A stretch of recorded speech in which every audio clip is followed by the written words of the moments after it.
This is an RNIB talking book. The Private Papers of Henry Ryecroft by George Gissing. The Private Papers of Henry Ryecroft. The author's preface. The name of Henry Ryecroft never became familiar to what is called the reading public. A year ago, obituary paragraphs in the literary papers gave such account of him as was thought needful. The date and place of his birth, the names of certain books he had written, an allusion to his work in the periodicals, the manner of his death. At the time it sufficed. Even those few who knew the man, and in a measure understood him, must have felt that his name called for no further celebration. Like other mortals, he had lived and laboured. Like other mortals, he had entered into his rest.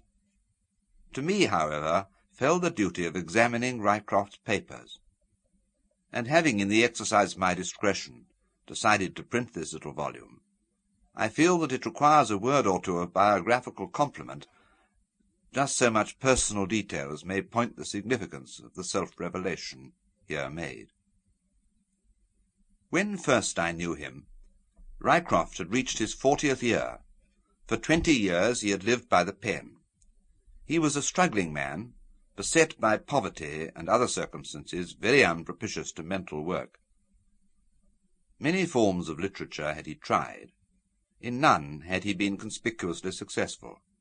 Yet now and then he had managed to earn a little more money than his actual needs demanded, and thus was enabled to see something of foreign countries.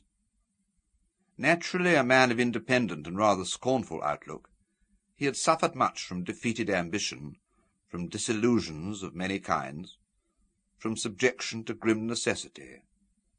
The result of it, at the time of which I am speaking, was certainly not a broken spirit, but a mind and temper so sternly disciplined that in ordinary intercourse with him one did not know but that he led a calm and contented life. Only after several years of friendship was I able to form a just idea of what the man had gone through, or of his actual existence. Little by little, Ryecroft had subdued himself to a modestly industrious routine. He did a great deal of mere hack work. He reviewed, he translated, he wrote articles. At long intervals a volume appeared under his name. There were times, I have no doubt, when bitterness took hold upon him. Not seldom he suffered in health, and probably as much from moral as from physical overstrain. But on the whole, he earned his living very much as other men do, taking the... Sample complete. Ready to continue?